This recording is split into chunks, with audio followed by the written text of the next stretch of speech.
میں اب آپ کے سامنے خطاب کے لیے دعوت دینے جا رہا ہوں سفیر امن، دلوں کے قائد، محترم جناب قائد پنجاب محترم جناب مفتی کفایت اللہ شاکر صاحب، میں ان سے ملتمس ہوں وہ آپ کے سامنے آئیں اور جامدار شاندار خطاب فرمائیں۔ جناب محترم مفتی کفایت اللہ شاکر صاحب۔ اعوذ باللہ السمیع العلیم من الشیطان الرجیم، بسم اللہ الرحمن الرحیم۔ ما كان محمد ابا احد من رجالكم ولكن رسول الله وخاتم النبيين، وقال النبي صلى الله تعالى عليه وآله وسلم: ثلاثون كذابون دجالون كلهم يزعم أنه نبي وأنا خاتم النبيين لا نبي بعدي، او کما قال رسول اللہ صلی اللہ علیہ وآلہ وسلم۔ حضرات، آج کی عظیم الشان، فقید المثال اور تاریخ ساز جنوبی پنجاب کا روشن چہرہ یہ کانفرنس، جسے سیرت تاجدار ختم نبوت کانفرنس کے پاکیزہ نام اقدس اور اطہر نام سے موسوم کیا گیا ہے، الحمدللہ اس کے کامیاب ترین انعقاد پر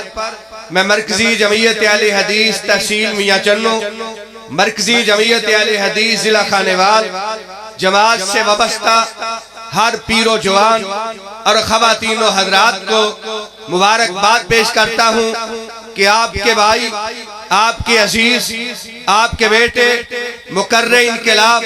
جناب حافظ انعام الحق فاروقی صاحب نے اپنے قائدین حضرت قاری سیف اللہ عابد صاحب، جناب صاحبزادہ مظہر امین چوہان صاحب اور اپنے والد گرامی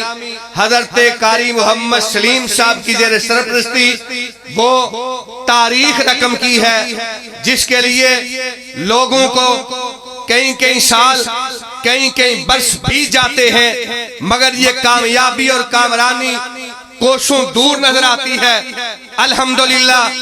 یہ میرے اس عزیز کا اخلاص ہے، محبت ہے،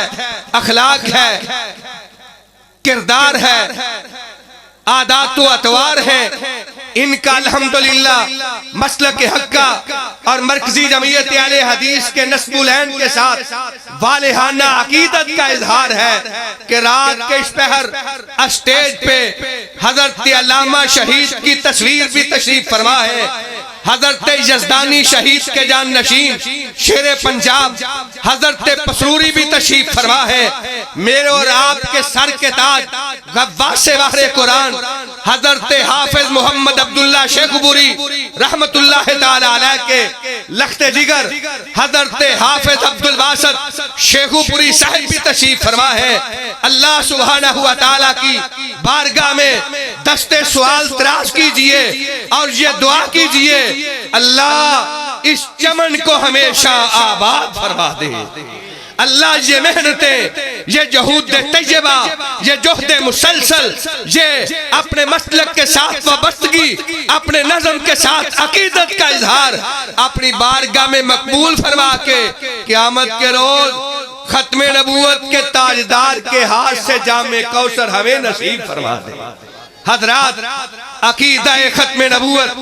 اسلام کا بنیادی عقیدہ ہے، جس کے اقرار، اظہار اور اعلان کے بغیر دنیا کا کوئی فرد و بشر مسلمان نہیں ہو سکتا۔ الحمدللہ یہ اسلام کا بنیادی اور اساسی عقیدہ ہے، اس کے بغیر دنیا کا کوئی فرد و بشر نہ صاحب ایمان ہو سکتا ہے، نہ مسلمان ہو سکتا ہے۔ اور اس عقیدہ کی اللہ رب العزت کے فضل و احسان سے سرور کائنات کی حیات مبارکہ سے لے کے آج تک جو کتاب و سنت کے منہج اور سلفی جماعت کے اکابر اور اسلاف نے خدمت کی ہے، آسمان کا نیل کو چھت ایسی مثال دیکھنے سے قاصر ہے۔ عقیدہ ختم نبوت کی سرور کائنات کی حیات مبارکہ کے متصل بعد اس تحریک کا آغاز ہوا، اور اس تحریک کے پہلے قائد خلیفہ بلا فصل حضرت ابوبکر صدیق ہیں رضی اللہ تعالیٰ عنہ، جنہوں نے جنگ یمامہ کے اندر مسلمہ کذاب کو ناکوں چنے چبوا کے اس بات کا اعلان کر دیا کہ ہر مسلمان، ہر مومن، سرور کائنات کا ہر صحابی، حتیٰ کہ بیت رضوان والا صحابہ سرور کائنات کے ساتھ بدر کے اندر غزوہ بدر لڑنے والا، ایک ایک صحابی، ایک ایک بزرگ، ایک ایک خواتین و حضرات اپنی جان کا نذرانہ پیش کر دیں گے، مگر سرور کائنات کی ختم نبوت پہ کبھی آنچ آنے دیں گے؟ بلند آواز سے کبھی آنچ آنے دیں گے؟ حضرات مسلمہ کذاب کو نیست و نابود کیا، اور بر صغیر پاک و ہند میں جب یہ فتنہ ختم نبوت کے انکار کا پیدا ہوا تو تمہیں مبارک ہو، حضرت صدیق اکبر کی جان نشینی آپ کے اکابر نے کی، آپ کے اسلاف نے کی۔ شیخ الاسلام حضرت مولانا ابو سعید محمد حسین بٹالوی رحمت اللہ تعالی علیہ وہ پہلے مرد مجاہد ہیں جن کے بارے میں تحریک کے ختم نبوت کے صفحہ 50 پہ آغا شورش کاشمیری نے لکھا، میں بر صغیر کی ایک ایک لائبریری میں گیا، میں نے پورے بر صغیر کا مشاہدہ کیا، اس بات کا سراغ لگانے کے لیے،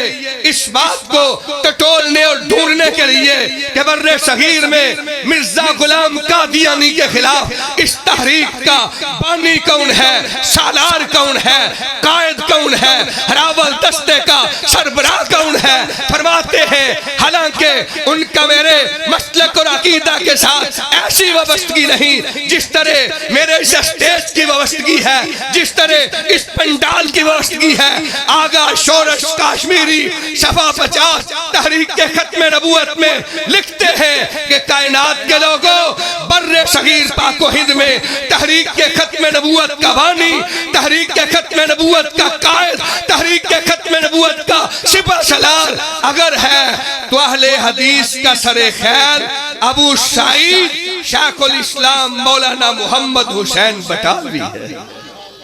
اور حضرات وہی کاشمیری صاحب لکھتے ہیں اسی تحریک ختم نبوت میں کہ اللہ رب العزت کے فضل سے جب مرزا قادیانی کو غلامان نے، مصطفیٰ نے ناکوں چنے چبوائے اور اس کی ناپاک ذریت کو ہمیشہ کے لیے تہہ تیگ کر دیا، فرماتے ہیں میں اس بات کو ڈھونڈنے کے لیے، ٹٹولنے کے لیے، اس راز کو افشا کرنے کے لیے ایک ایک لائبریری کی ورق گردانی کرنے کے بعد مشاہداتی وزٹ اور دورہ کے بعد اس نتیجہ پہ پہنچا ہوں کہ اگر پورے بر صغیر میں کسی کو فاتح قادیاں کہا جا سکتا ہے تو اس لقب کا ایک ہی حقدار ہے۔ تمہیں مبارک ہو، وہ تمہارا قائد اس وقت کا شیر پنجاب فاتح قادیاں شیخ الاسلام حضرت مولانا ثناء اللہ عمر سری رحمت اللہ تعالی علیہ۔ حضرات مرزا غلام قادیانی اور اس کی ناپاک ذریت کے خلاف حضرت مولانا محمد حسین بٹالوی نے سب سے پہلے استفتاء تیار کیا، اور جب ٹرین کی پٹریاں نہیں تھی، یہ موٹر ویز نہیں تھی، یہ جی ٹی روڈ نہیں تھے، ذرائع ابلاغ نہیں تھے، یہ واٹس ایپ اور فیس بک کی سہولت نہیں تھی، جب ٹیلی گرام، ٹیلی فون اور موبائل کی سہولت بھی میسر نہیں تھی، اس مرد کلندر نے بر صغیر پاک و ہند کے ایک ایک قابل ذکر شہر کا دورہ کیا، ایک ایک دارالعلوم اور جامعہ کا دورہ کیا، اور حضرت بٹالوی رحمت اللہ تعالی علیہ نے 200 سے زائد علماء کرام ان کے دستخط کروا کے بر صغیر میں اپنی جیب خاص سے اس کتاب فتویٰ تکفیر کو شائع کر کے ایک ایک بر صغیر کے کونے میں پہنچا کے اس بات کا اعلان کر دیا، اس بات کا ثبوت فراہم کر دیا کہ سرور کائنات کے جان نشین حضرت صدیق اکبر نے جس طرح عقیدہ ختم نبوت کی خدمت کی تھی، اسی انداز میں اہل حدیث کے سپوت آج بر صغیر میں سرور کائنات کی ختم نبوت کا دفاع کر رہے ہیں۔ اور الحمدللہ مولانا مرسری نے 32 مناظرے کیے،